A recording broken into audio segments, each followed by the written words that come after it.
숨겨진 민담에 오신 여러분 환영합니다. 구독과 좋아요로 함께 해주시고 오늘의 민담 시작합니다. 옛날 옛적 조선 영조 임금 시절의 일입니다. 한양에서 남쪽으로 사흘을 내려간 전라도 남원 고을에 박진사라는 선비가 살고 있었지요. 박진사는 학문이 깊고 덕망이 높아 고을 사람들의 존경을 받는 인물이었습니다. 그런데 이 박진사에게는 남들이 잘 모르는 비밀이 하나 있었으니 바로 매달 보름날 밤이면 어김없이 뒷산 골짜기로 향한다는 것이었지요.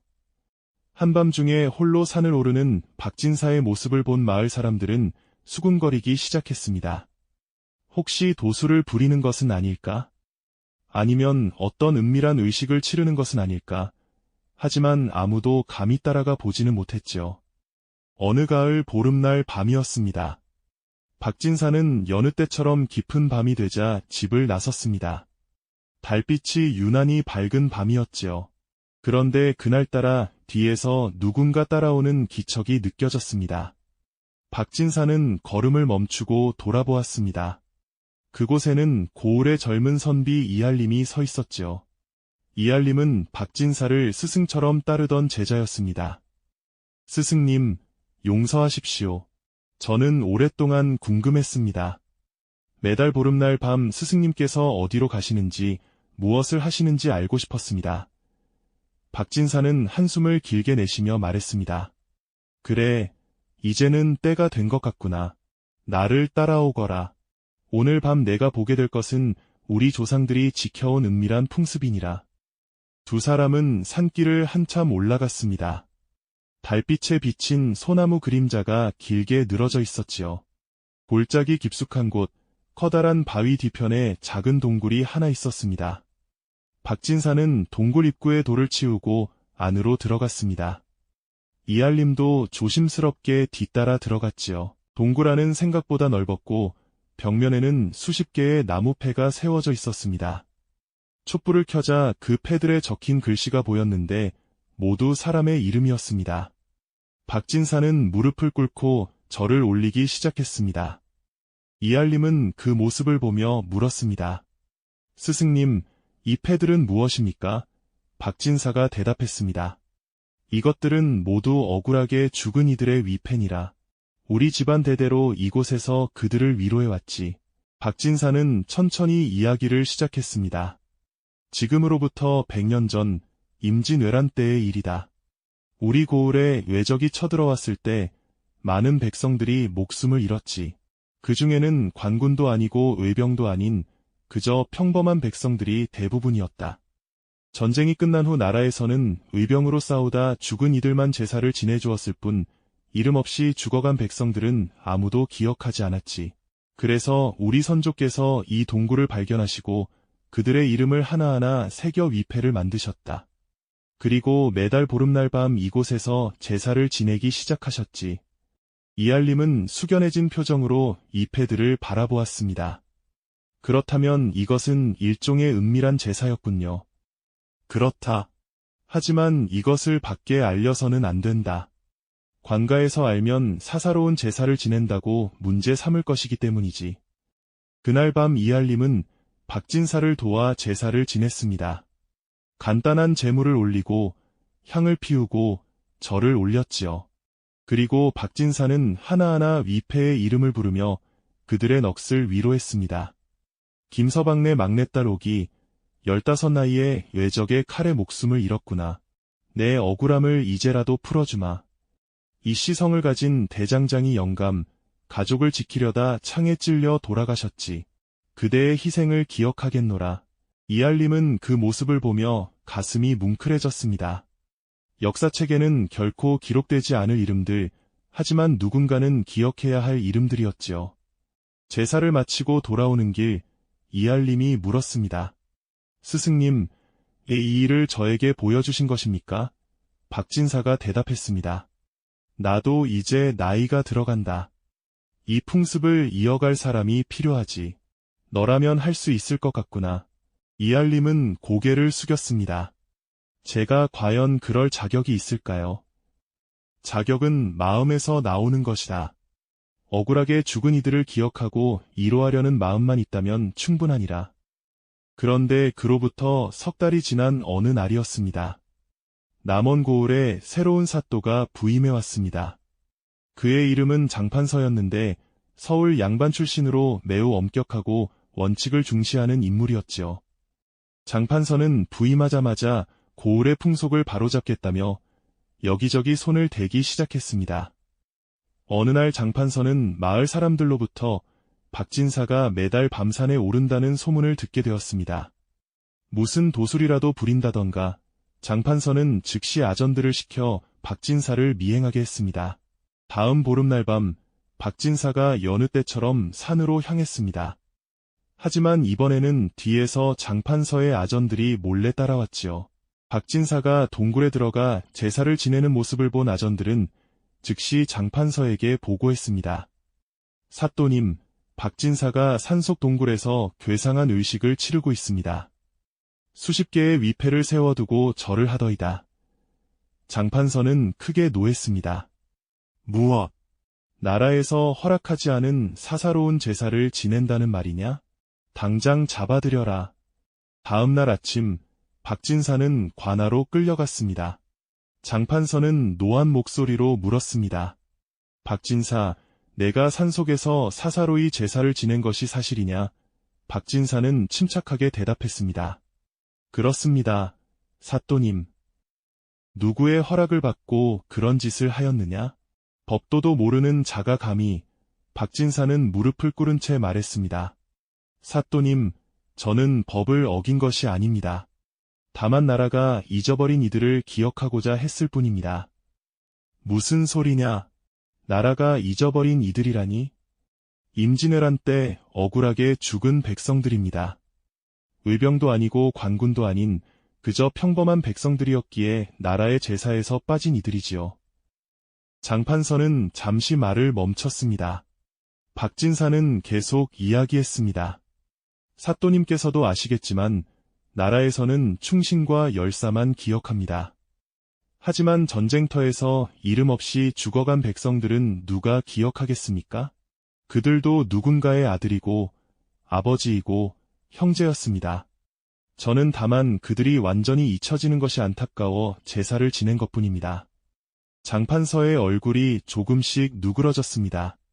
하지만 법은 법이다. 개인이 사사로이 제사를 지내는 것은 허락되지 않는다.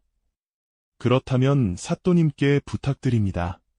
저를 벌하시되 그 위패들만은 없애지 말아주십시오.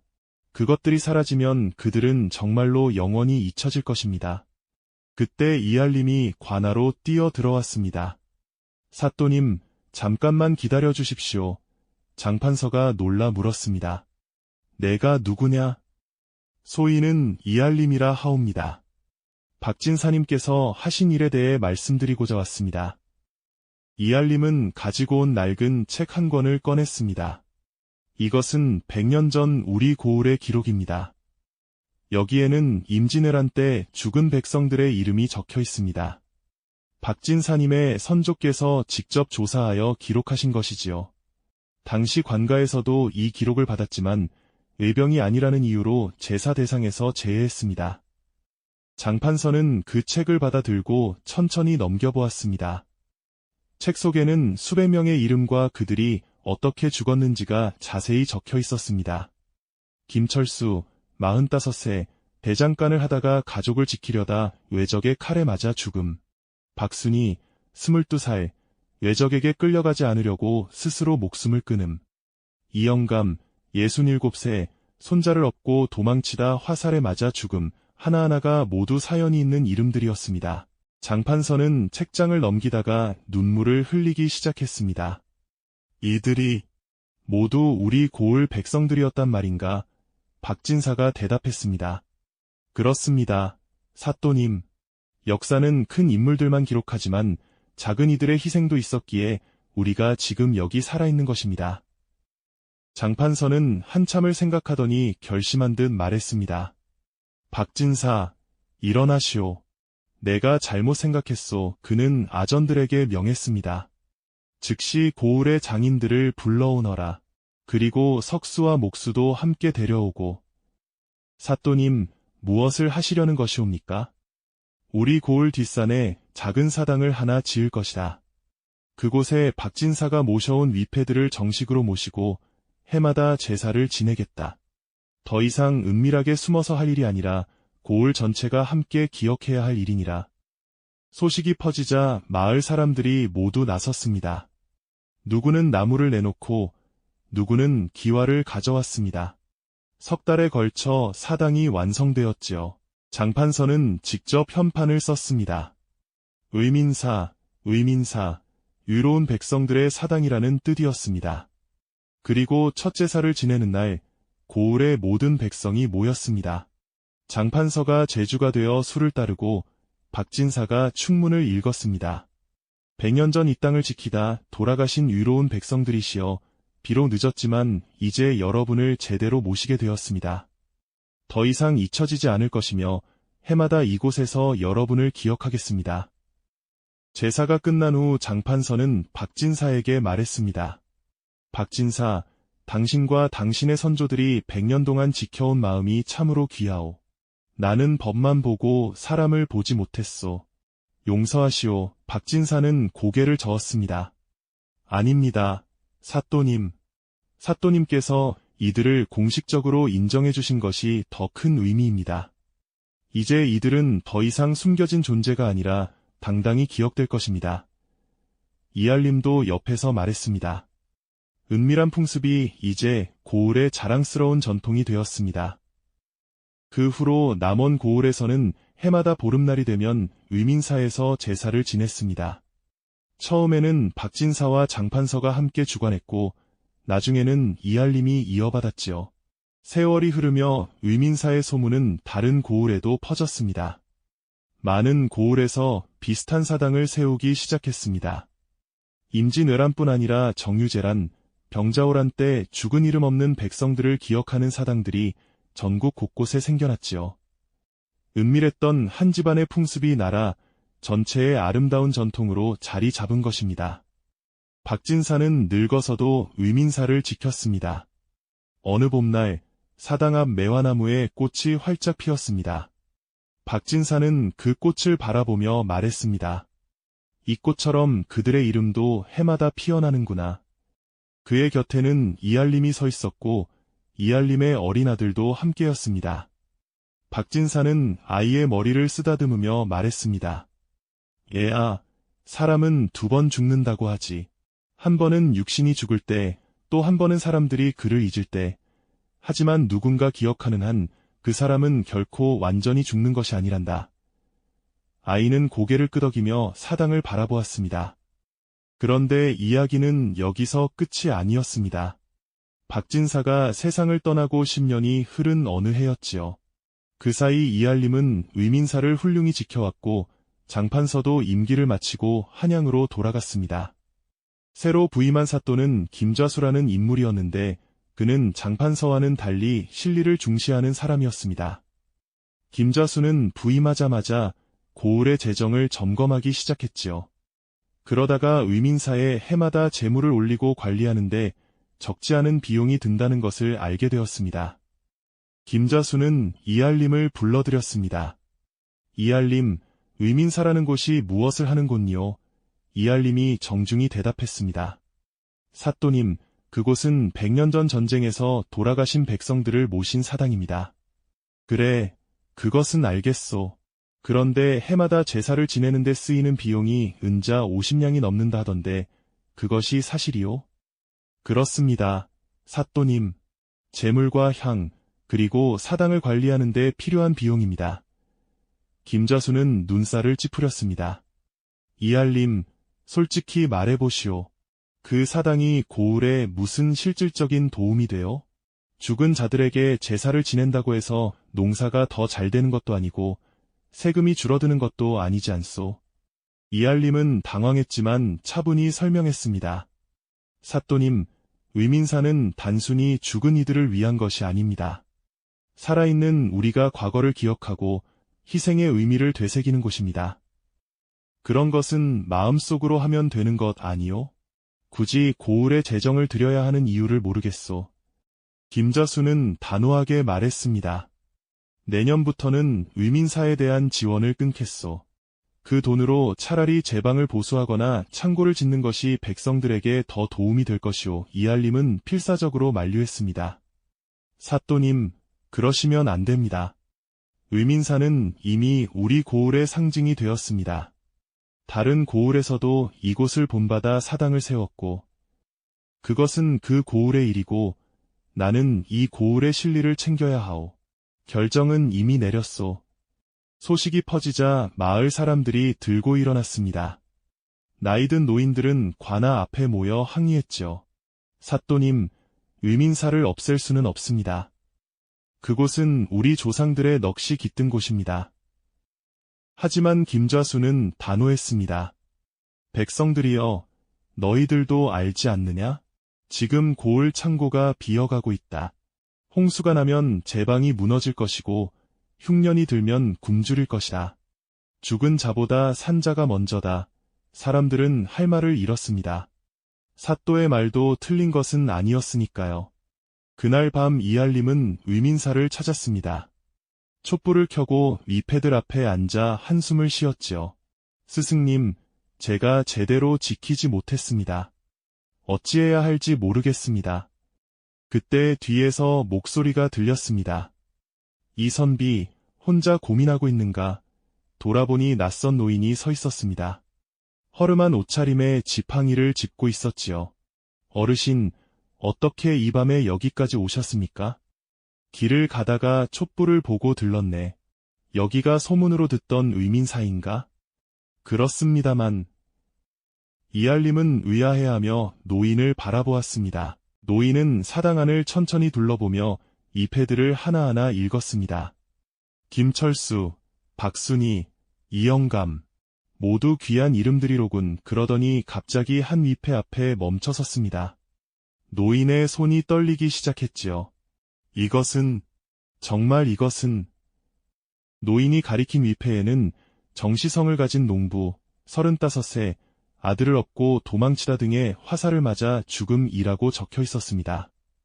노인은 그 앞에 무릎을 꿇고 흐느끼기 시작했습니다. 아버지십니까? 이알림이 놀라 물었습니다. 어르신, 혹시 이 위패에 저는 그날 아버지 등에 엎혀있던 아이였습니다. 노인은 떨리는 목소리로 이야기했습니다. 100년 전 그날 외적이 마을을 습격했습니다. 저는 겨우 5살이었지요. 아버지는 저를 업고 필사적으로 도망쳤습니다. 그런데 뒤에서 화살이 날아왔고 아버지 등에 꽂혔습니다. 아버지는 쓰러지면서도 저를 풀숲에 밀어 넣으셨지요.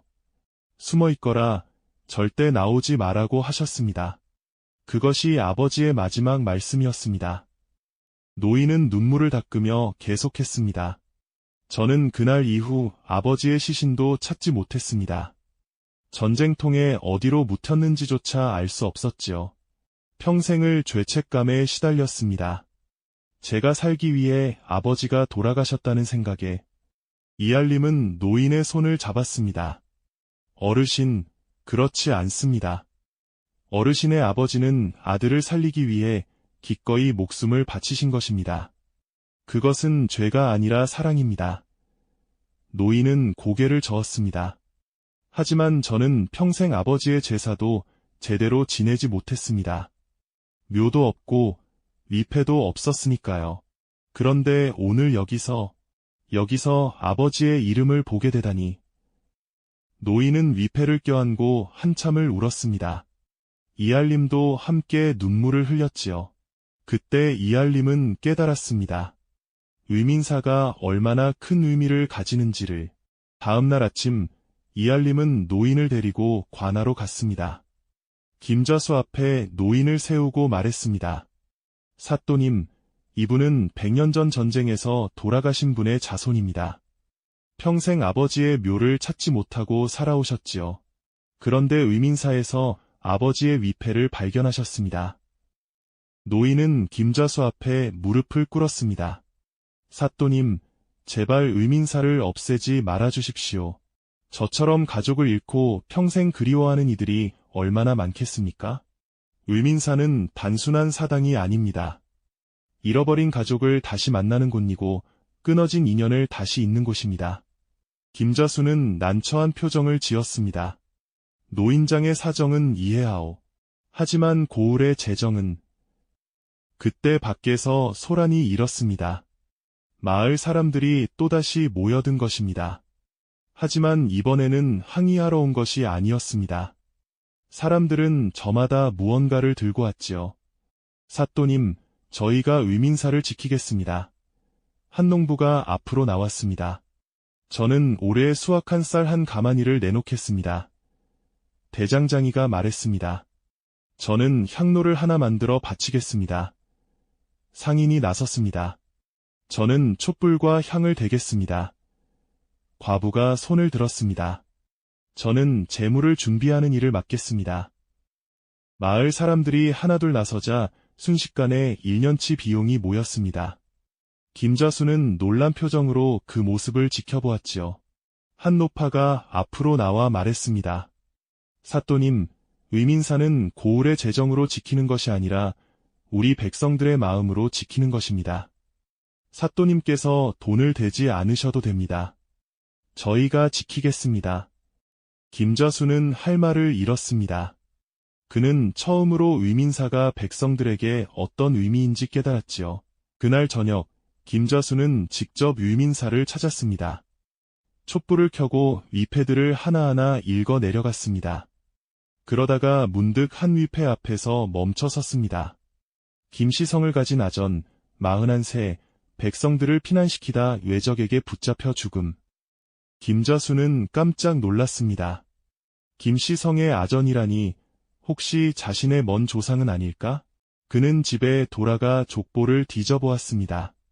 그리고 발견했습니다. 100년 전 이 고을에서 아전으로 일하다가 전쟁 중에 실종된 조상이 있었다는 기록을. 김자수는 밤새 잠을 이루지 못했습니다. 다음 날 아침, 김자수는 관아의 모든 아전과 백성들을 모았습니다. 그리고 말했습니다. 여러분, 내가 잘못 생각했소. 의민사는 단순히 돈의 문제가 아니었소. 그곳은 우리 모두의 뿌리이고 우리가 누구인지를 기억하는 곳이요. 김자수는 이알림에게 고개를 숙였습니다. 이알림, 용서하시오. 내가 실리만 보고 마음을 보지 못했소. 그리고는 선언했습니다. 이제부터 의민사는 고을의 공식 사당으로 지정하겠소. 해마다 제사는 고을에서 주관하고 모든 비용은 고을에서 대겠소. 다만 백성들의 자발적인 참여도 함께 받겠소. 그해 보름날 역대 최대 규모의 제사가 열렸습니다. 김자수가 제주가 되었고 이알림이 충문을 읽었으며 100년 전 살아남은 노인이 첫 잔을 올렸습니다. 마을 사람들이 모두 참석했고 이웃 고을에서도 사람들이 왔지요. 제사가 끝난 후 김자수는 특별한 발표를 했습니다. 오늘부터 의민사에 새로운 위패를 추가하겠습니다. 바로 박진사님의 위패입니다. 100년 동안 은밀히 이들을 지켜온 박진사님도 이제 이곳에 함께 계셔야 합니다. 사람들은 모두 박수를 쳤습니다. 박진사의 위패가 만들어지고 사당 한쪽에 특별히 모셔졌죠. 위패에는 이렇게 적혔습니다. 박진사, 학문이 높고 덕이 깊었으며 100년 동안 잊혀진 이들을 기억한 은인 이알림은 스승의 위패 앞에서 절을 올리며 말했습니다. 스승님, 이제 당신도 편히 쉬십시오. 의민사는 영원히 이어질 것입니다. 그 후로도 세월은 흘렀습니다. 이알림도 늙어 세상을 떠났고 그의 아들이 의민사를 이어받았습니다. 그리고 그 아들의 아들이 또 그 손자가 대를 이어 의민사를 지켰지요. 세월이 흐르는 동안 의민사는 변화했습니다. 처음에는 임진왜란 희생자만 모셨지만 나중에는 정유재란, 병자호란의 희생자도 함께 모시게 되었습니다. 그리고 전염병으로 죽은 이들, 홍수로 목숨을 잃은 이들, 억울하게 누명을 쓰고 죽은 이들까지 점점 더 많은 이름이 추가되었습니다. 어느 날 한양에서 고관대작 하나가 남원을 방문했습니다. 그는 바로 장판서의 손자였지요. 할아버지로부터 의민사 이야기를 들었던 그는 직접 그곳을 보고 싶어 했습니다. 의민사에 도착한 그는 감탄했습니다. 이곳이 할아버지께서 말씀하시던 그 사당이로군요. 사당은 처음보다 훨씬 커져 있었고 잎에도 수백 개가 넘었습니다. 그는 관리인에게 물었습니다. 이 많은 위패를 어떻게 다 관리하십니까? 관리인이 대답했습니다. 마을 사람들이 돌아가며 맞습니다. 누구나 한 달에 한 번씩은 이곳에 와서 청소하고 향을 피웁니다. 장판서의 손자는 한양으로 돌아가 임금에게 아뢰었습니다. 전하, 남원에 의민사라는 곳이 있사옵니다. 백성들이 스스로 나서서 전쟁 희생자들을 기리고 있사옵니다. 임금은 관심을 보였습니다. 그것이 사실이냐? 어떤 곳인지 자세히 아뢰어라. 장판서의 손자는 의민사의 유래와 현황을 상세히 설명했습니다. 임금은 크게 감동했지요. 참으로 아름다운 일이로다. 나라에서도 본받아야 할 일이다. 임금은 즉시 명을 내렸습니다. 전국의 모든 고을에 의민사와 같은 사당을 세우도록 하라. 그리고 남원의 의민사에는 특별히 현판을 하사하겠다. 며칠 후 남원에 임금의 현판이 도착했습니다. 거기에는 민본지심, 백성을 근본으로 하는 마음이라고 적혀 있었습니다. 고을 사람들은 크게 기뻐했고 성대한 행사를 열어 현판을 사당에 걸었습니다. 그날 밤 의민사에는 촛불이 가득 켜졌습니다. 수백 개의 촛불이 어둠을 밝히니 마치 별들이 땅에 내려온 것 같았지요.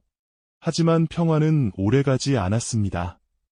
몇 년 후 나라에 큰 흉년이 들었습니다. 백성들은 굶주렸고 도처에서 밀란이 일어났지요. 남원도 예외가 아니었습니다. 창고가 비어가고 사람들은 풀뿌리로 연명했습니다. 그런 상황에서 또다시 의민사를 없애자는 주장이 나왔습니다. 지금 당장 먹을 것도 없는데 죽은 자들에게 제사를 지낼 여유가 어디 있는가? 하지만 이번에는 달랐습니다. 백성들이 먼저 나섰습니다. 의민사는 우리의 마지막 자존심입니다. 비록 배는 고파도 우리의 정신만은 잃지 맙시다. 마을의 한 할머니가 말했습니다. 여러분, 제가 어렸을 때 할아버지께 들은 이야기가 있습니다. 100년 전 전쟁이 끝난 후에도 몇 년간 큰 흉년이 들었답니다. 그때 사람들은 서로 돕고 나누며 버텼다고 하셨지요. 의민사에 모신 분들도 그런 어려움을 겪었던 분들입니다. 우리가 그분들을 잊어버리면 그분들이 보여준 인내와 희생의 정신도 함께 잊어버리는 것입니다.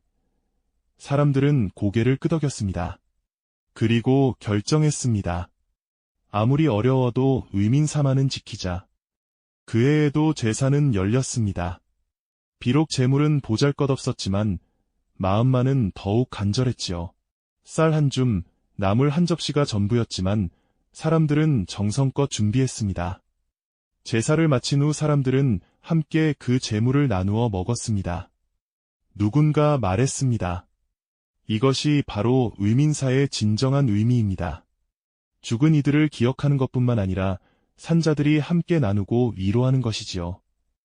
흉년은 3년이나 계속되었습니다. 하지만 남원 사람들은 끝까지 의민사를 지켰습니다. 그리고 그 소문은 다른 고을에도 퍼졌지요. 남원 사람들은 굶주리면서도 의민사를 지킨다더라. 그 이야기를 들은 이웃 고을 사람들이 감동했습니다. 그리고 남원에 식량을 보내기 시작했습니다. 우리도 남원을 본받아야 합니다. 그들이 정신을 지키는 것을 도웁시다. 전국 각지에서 도움의 손길이 이어졌고 남원은 위기를 넘길 수 있었습니다. 세월이 흘러 조선이 망하고 새로운 시대가 왔습니다. 일제 강점기가 시작되었지요. 일본인들은 전국의 전통 문화를 없애려 했습니다. 의민사도 위협받았습니다. 일본 관리가 와서 말했습니다. 이 사당은 미신적이다. 즉시 철거하라. 하지만 마을 사람들은 거부했습니다. 이것은 미신이 아닙니다. 우리의 역사이고 정신입니다. 일본 관리는 강제로 철거하려 했지만 마을 사람들이 사당을 둘러싸고 막아섰습니다.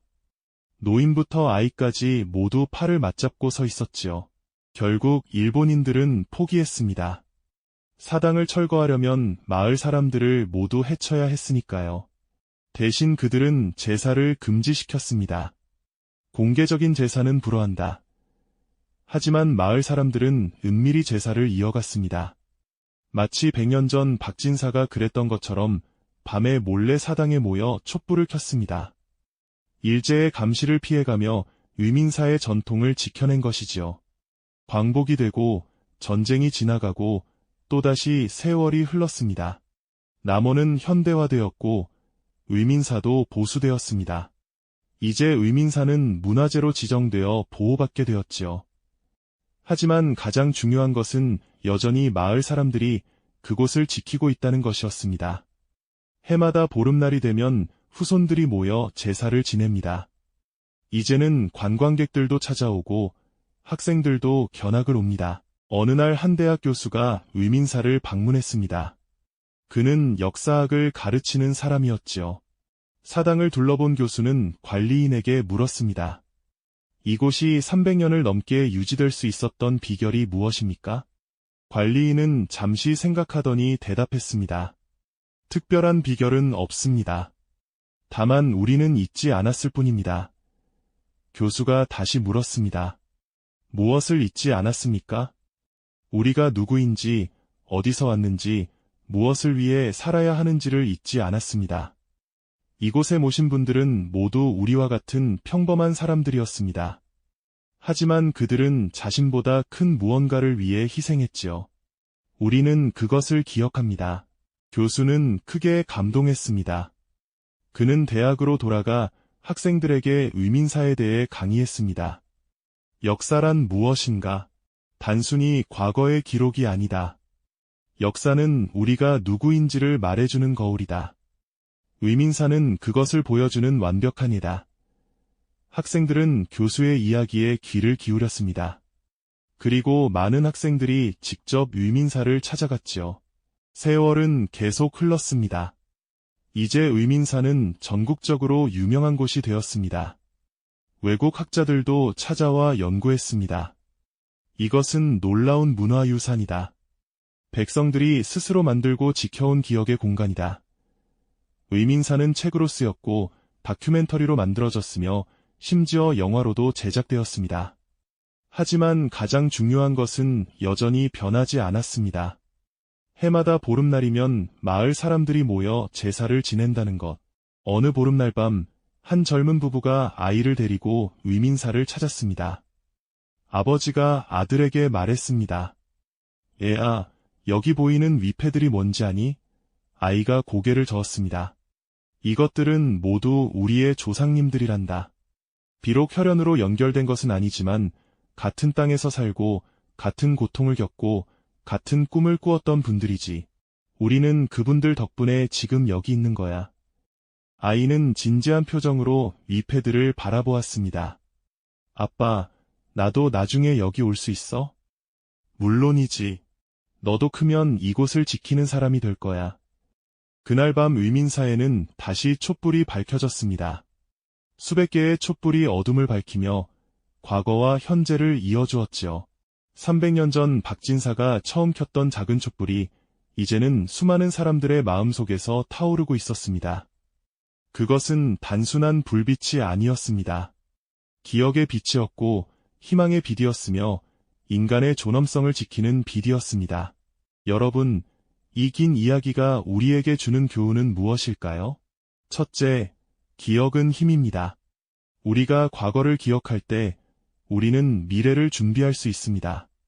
둘째, 전통은 고정된 것이 아니라 살아있는 것입니다. 위민사는 300년 동안 변화하고 적응하며 살아남았습니다. 셋째, 진정한 가치는 위기에서 드러납니다. 흉년에도, 전쟁에도, 탄압에도 위민사를 지켰던 사람들의 정신을 보십시오. 넷째, 작은 것이 큰 것을 이룹니다. 박진사 한 사람의 작은 실천이 전국적인 운동이 되었습니다.